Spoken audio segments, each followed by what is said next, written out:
Bonjour à tous, aujourd'hui nous allons suivre un tutoriel pour remplacer la vitre arrière sur le Samsung Galaxy S9 Plus. Pour réaliser cette réparation, vous aurez besoin bien sûr de la vitre arrière d'origine. Elle comprend les stickers de pose. Vous la retrouverez en vente sur notre site internet. Elle vous sera livrée avec le patron d'aide au montage qui va vous aider à suivre le tutoriel. N'oubliez pas également de commander le kit d'outils numéro 1, spécialement conçu pour remplacer la vitre arrière sur le S9 Plus. Vous la retrouverez en option sur la fiche produit. Vous retrouverez également le kit complet de réparation qui comprend en plus de la pièce détachée, le kit d'outils et également le patron en version adhésif. En commandant ces pièces sur notre site internet, vous bénéficiez d'une assistance technique gratuite par chat, par téléphone et également par email, et vous bénéficiez également de 10% de remise avec le code YouTube. C'est une réparation qui est assez facile, la difficulté est notée 2 sur 5, il faut compter environ 30 minutes pour remplacer la vitre arrière sur le S9 Plus. Nous vous invitons également à regarder au dos de votre téléphone pour vérifier que vous avez bien un S9 Plus. Le numéro de modèle doit correspondre à SM-G965F. Et bien sûr, comme avant chaque réparation, pensez bien à éteindre le téléphone et retirer également le rack des cartes nano SIM et micro SD. On va pouvoir commencer maintenant tout de suite la réparation. On va devoir bien sûr décoller la vitre arrière. Pour cela, on va devoir chauffer tout le contour de la vitre arrière avec un sèche-cheveux ou un décapeur thermique. Donc pour le décapeur thermique, faites bien attention à ne pas dépasser les 80 degrés. Donc on chauffe tout le contour et on va insister sur le coin inférieur droit, où l'on va ensuite positionner la ventouse pour pouvoir amorcer le décollage de la vitre arrière. Donc voilà, on insiste bien sur le coin et on vient ensuite positionner la ventouse. On va tirer sur la ventouse et on va utiliser soit l'outil Flex ou le médiator en métal pour créer un point d'insertion. Donc l'outil Flex, il est vendu en option et le médiator en métal, il est inclus dans le kit d'outils. Une fois qu'on a créé le point d'insertion, on vient remplacer le médiator en métal ou l'outil Flex par un médiator en plastique afin de finaliser le décollage de la vitre arrière. Donc tout simplement les médiateurs en plastique, car ils ne vont pas marquer bien sûr le châssis en métal du téléphone.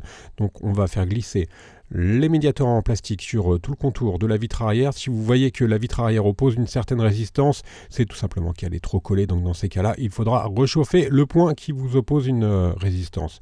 Une fois qu'on a correctement décollé le contour, on va utiliser la carte en PVC bricophone que l'on va tout simplement positionner sur toute la largeur du téléphone pour finaliser le décollage de la vitre arrière. Alors vous faites bien attention, sous la vitre arrière il y a la nappe du lecteur d'empreintes digitales et également la nappe NFC, donc on doit s'arrêter juste au niveau du logo Samsung, ne pas aller plus haut.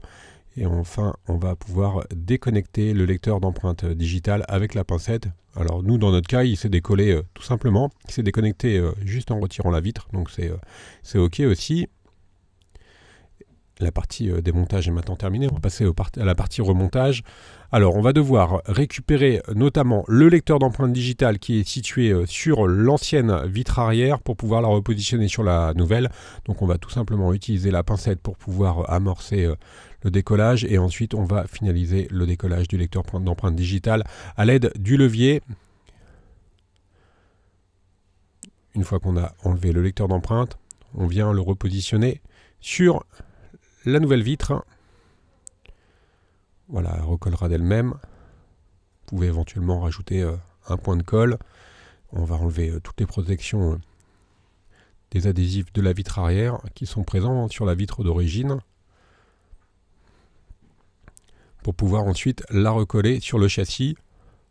Alors nous, on vous conseille de rajouter quelques points de colle sur tout le contour du téléphone afin d'avoir un collage parfait. Et pensez bien également à bien nettoyer le châssis de votre téléphone. Donc là, nous, on rajoute quelques points de colle. Ce qui est important également, comme je vous le disais, c'est d'enlever, bien sûr, les poussières, les éventuels morceaux de verre qui auraient pu rester également sur le téléphone. Plus le châssis est propre et plus le collage sera efficace. Ensuite, on repositionne la vitre, on va reconnecter le lecteur d'empreintes digitales et on va refermer le téléphone. Bien sûr, étant donné que l'on a collé la vitre arrière, il va falloir laisser sous presse le téléphone pendant environ 30 minutes, le temps que la colle puisse agir.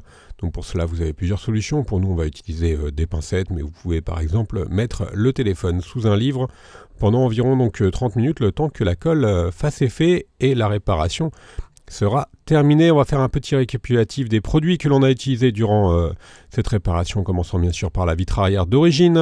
Vous retrouverez également le kit d'outils numéro 1 utilisé pour réparer et remplacer la vitre arrière. N'oubliez pas que l'on reste joignable par mail, par chat et également par téléphone et que vous bénéficiez de 10% de remise avec le code YouTube. N'hésitez pas à nous suivre sur les différents réseaux sociaux et à vous abonner à notre chaîne YouTube. Merci à tous d'avoir suivi ce tutoriel et rendez-vous sur notre site internet www.brico-fun.com pour plus d'informations.